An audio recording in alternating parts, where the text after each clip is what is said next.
বৃষ্টি আমার অনেক পছন্দ। আবহাওয়া খুব সুন্দর থাকে, আমার কাছে খুব ভালো লাগে। কিন্তু বর্তমান পরিস্থিতি যে অবস্থা, চারিদিকে বন্যা, বন্যার জন্য আসলে অনেক টেনশনই হচ্ছে। হ্যালো ভিউয়ার্স, আসসালামু আলাইকুম। আশা করি সবাই ভালো আছেন। আলহামদুলিল্লাহ, আমিও ভালো আছি। সকালে ঘুম থেকে উঠি আসলে কিচেনে চলে আসছি, কারণ আজকে সকালে ঘুম থেকে উঠে দেখি আকাশটা একদম অন্ধকার, মেঘাচ্ছন্ন।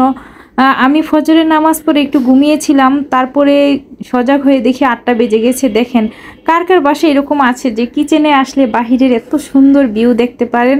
আমি আসলে এই জন্যই আমার কাছে খুব ভালো লাগে, কারণ সকালে আমি কিচেনে যখন আসি বাহিরে রৌদ্র থাকলেও দেখতে পারি, বৃষ্টি হলেও দেখতে পারি।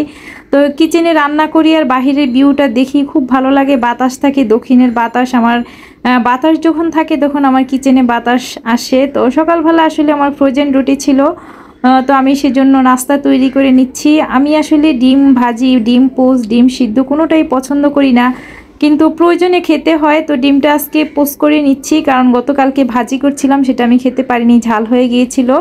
তো নাস্তাটা তৈরি করে খাবো, চা তৈরি করে নিচ্ছি। একসঙ্গে সব কিছু নিয়ে বসলে আসলে খেতেও ভালো লাগে, আপনাদের সাথে একটু গল্প করতে করতে নাস্তাটা খাওয়া যাবে। কারণ সকালবেলা যখন একা থাকি, সবাই বাসা থেকে চলে যায়, আপনাদের ভাইয়া কিংবা বাচ্চারা, তখন আমার একাই আমাকে নাস্তা করতে হয়।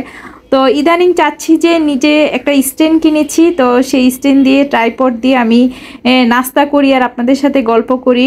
যেহেতু আমার বাসায় কেউ নাই আমাকে ভিডিও করে দেওয়ার জন্য, তাই নিজে নিজে খাচ্ছি আর ভিডিও করছি। কারণ একটা জিনিস আসলে ভালো লাগা কাজ করছে, কারণ ব্যস্ততা মানুষকে অনেক বেশি ভালো রাখে।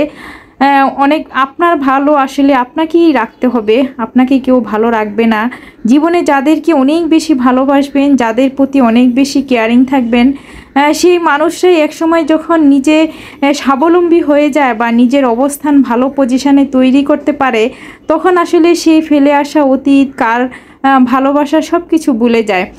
একটা সময় আমার বাসায় অনেক লোকজন আসতো, তাদেরকে রান্না করে খাওয়ানো, তাদেরকে নিয়ে হসপিটালে যাওয়া আসা, তাদেরকে শপিং মলে নিয়ে যাওয়া, এত কাজ করেছি, এত পরিশ্রম করেছি। এখন না আসলে এনার্জি অনেকটাই চলে গেছে, এখন আর আসলে ওই রকম এনার্জি নাই।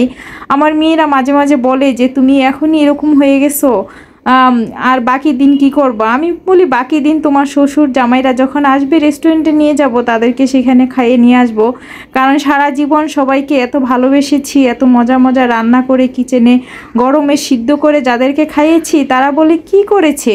আমরা শুধু একটু অসুস্থ হয়েছি, ঠেকায় পড়ে আমার বাসায় নাকি আসছে। আরে ভাই, বিপদে পড়ে যার কাছে আশ্রয় নেই, সেটাই তো বড় ভালোবাসা। আপনি যখন অসুস্থ হবেন, কোনো বিপদে পড়ে কারো বাসায় আসবেন, সেখানে যদি এসে সম্মান, ভালোবাসা, যত্ন সেটা পান, সেটাই আপনি কোথায় পাবেন? কেউ